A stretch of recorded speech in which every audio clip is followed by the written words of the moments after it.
up, y'all? What's going on? It's Rainy Storm checking in for the Moon Sign series. This video will be talking about Moon in the 3rd house in astrology. So if you do have Moon placed in the 3rd house, this video is for you. I am your cosmic root work astrologist specializing in, I was about to say Mars activations, but we're not doing that anymore. Evolutionary astrology / karmic astrology, past life. So if you're interested in getting a reading, y'all definitely make sure y'all check those links below. At this point in time, I am offering my readings on a tip and donation base, as well as a barter and trade. So y'all make sure y'all go ahead and check that out. Podcasts, courses, memberships, all of that stuff below. So yeah, definitely check that on out. We're going to talk about the Moon first and then the 3rd house and how those energies interact. So if you have, well, just to start off on a basis, the Moon usually represents our emotional state. This is our relationship to also our mother. This is where we see our ancestral past lives, blood lineage. The keeper of time is also ruled by the Moon here. Things that are hidden are also placed up in the Moon energy, as well as our emotional state, our childhood and inner child instincts, instinctual patterns and habits are also placed in the Moon. When you have it in the 3rd house, or just the 3rd house in general, is the Gemini house, and this is usually where we see all forms of communication.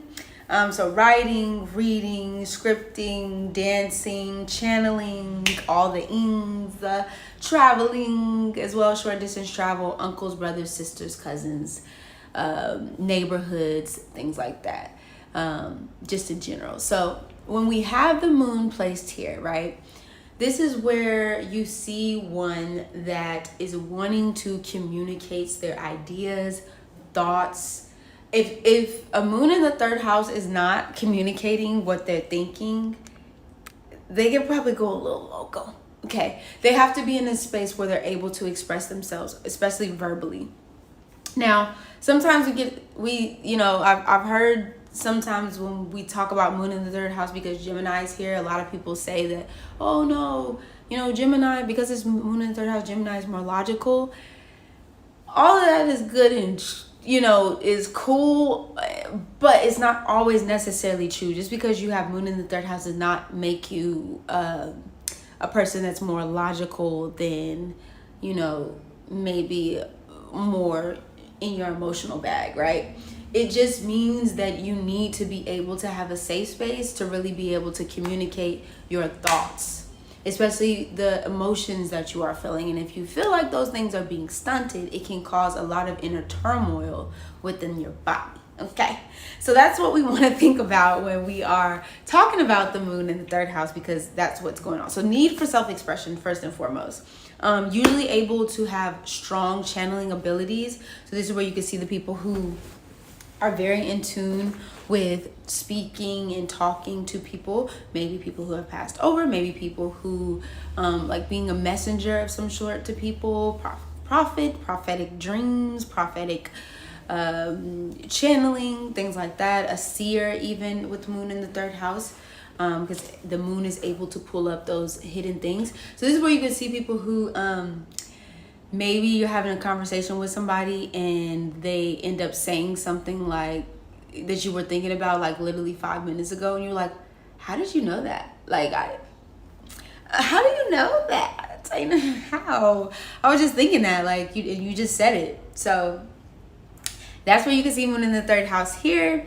You can also see people who are very, very, very creative, because a lot of times what happens is, like, this is where you can see artists, for example, where they're able to like get a blank canvas, and then with the stroke of the brush, they make these beautiful paintings. They're beautiful, beautiful arts and things like that, is because they are being able to channel and express themselves and be able to release what is inside of them. So you'll definitely see people who are into that.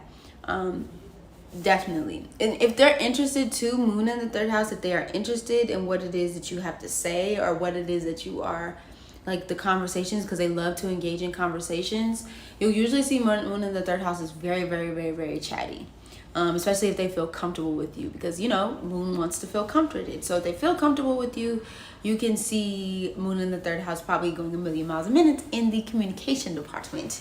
Now, I will say, usually the moon in the third house is very much emotionally connected to their neighborhood, very much emotionally connected to like their local communities and the things that's going on around them, because third house does rule your local neighborhood.